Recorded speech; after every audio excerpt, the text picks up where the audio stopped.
ಎಕ್ಸ್-MLC ವೀಣಾ ಎಚ್ಚಯ್ಯವರು ದೀಪ ಬೆಳಗಿಸುವ ಮೂಲಕ ವಾಲಘಾಟ್ ಕಾರ್ಯಕ್ರಮಕ್ಕೆ ಚಾಲನೆ ನೀಡಿದರು.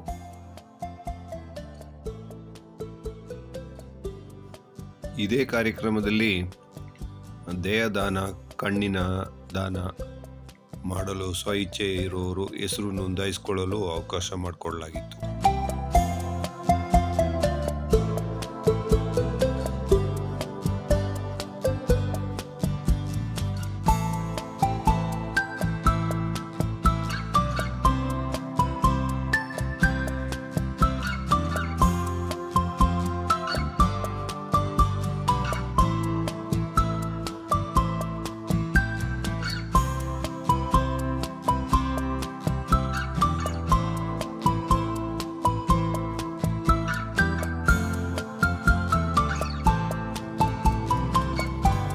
ಹೆಸರುವಾಸಿಯಾದ ಎಚ್ ನರಸಯ್ಯ ವಾಲಘಾಟ್ ಟೀಮ್ ಅವ್ರಿಗೂ ಒಂದು ಸನ್ಮಾನ ಮಾಡಲಾಯಿತು.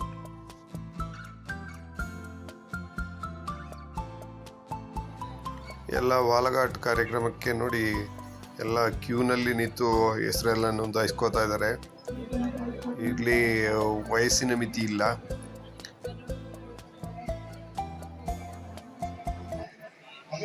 ಅಮ್ಮತ್ತಿಕೊಡ ಸಮಾಜದ ಅಧ್ಯಕ್ಷರು ಮಾತಾಡಿ, ಮುಂದೆಯೂ ಇದೇ ಥರ ಹೊಸ ಪ್ರತಿಭೆಗಳು ಹೆಸರು ನೋಂದಾಯಿಸ್ಕೊಳ್ಳಿ.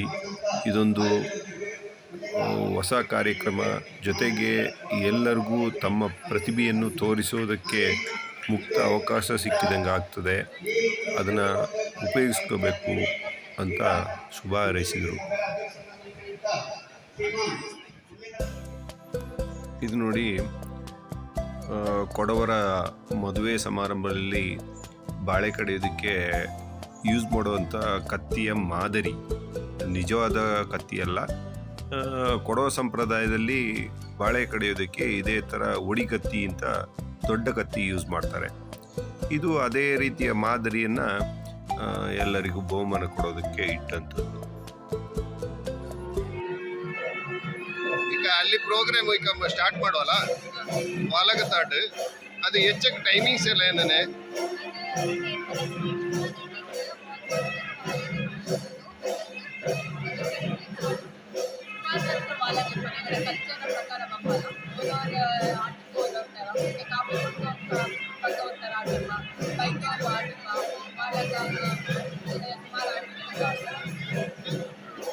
ಅದಕ್ಕೆ ಕೊಡವ ವಾಲಗ ಇದು ಮಾಡುವ ಅಲ್ಲ, ಎಂತ ಪರ್ಟಿಕ್ಯುಲರ್ ಆಯ್ತು ಕೊಡವ ವಾಲಗ ಅಂದುಂಟ ಇಲ್ಲ ನಿಂಗೆ ಸಾಂಗ್ ನಿಂಗೆ ಇದು ಮಾಡುವೀರಾ?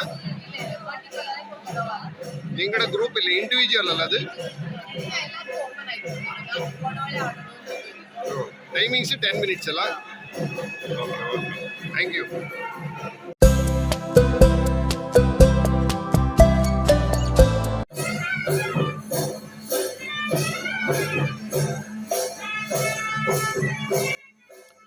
ಈ ವಾಲಘಾಟ್ ಕಾರ್ಯಕ್ರಮದಲ್ಲಿ ಇದೀಗ ಮೊದಲಿಗೆ ಏನು ಮಾಡಿದ್ದಾರೆ ಅಂದರೆ ವಯಸ್ಕರಿಗೆ ಅಂತ ಇಟ್ಟಿದ್ದಾರೆ.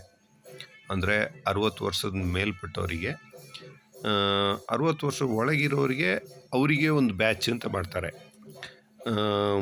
ಅಲ್ಲಿ ಏನಾಗುತ್ತೆ ಅಂದರೆ ಚಿಕ್ಕವರಿಗೆ, ದೊಡ್ಡವರಿಗೆ, ಹೈಸ್ಕೂಲು, ಕಾಲೇಜು ಎಲ್ಲ ಒಂದೊಂದು ವಿಭಾಗ ಮಾಡಿ ಒಂದೊಂದು ವಿಭಾಗಕ್ಕೆ ಆಯ್ಕೆ ಮಾಡ್ತಾರೆ. ಆ ಒಂದೊಂದು ವಿಭಾಗದಲ್ಲೇ ಈ ವಾಲಘಾಟು ಡ್ಯಾನ್ಸ್ ಮಾಡಿಸಿ ಆಮೇಲೆ ಆಯ್ಕೆ ಮಾಡಿ ಬಹುಮಾನ ಕೊಡ್ತಾರೆ.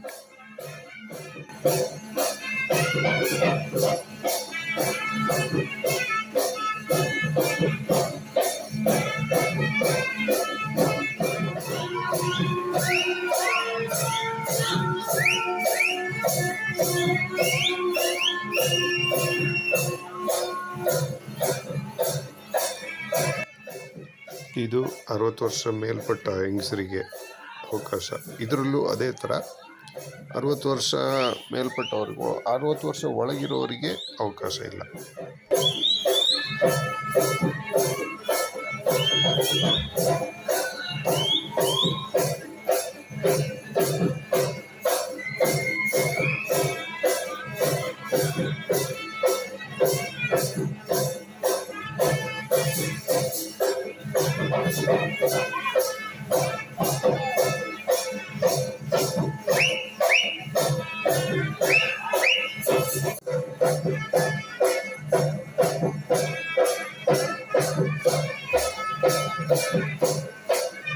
ಇದು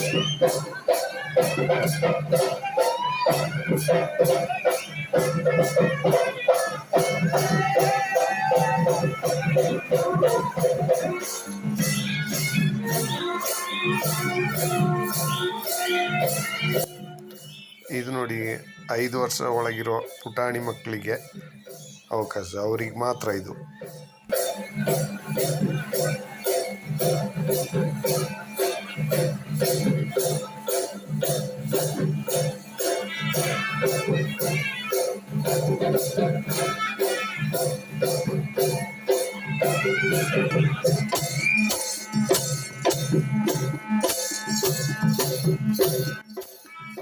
ಇದು 7ನೇ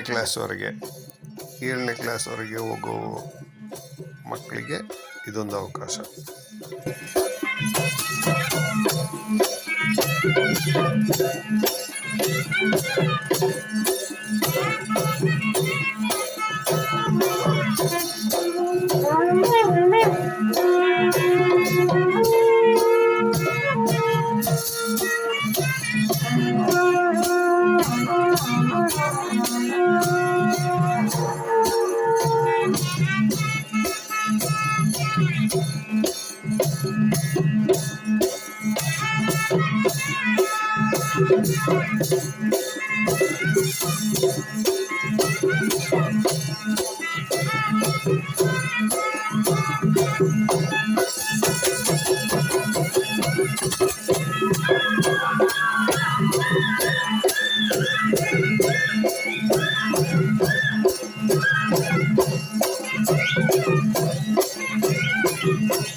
ಇದು ನೋಡಿ 3ನೇ ಕ್ಲಾಸಿಂದ 7ನೇ ಕ್ಲಾಸ್ವರೆಗೆ ಓದೋ ಮಕ್ಕಳಿಗೆ.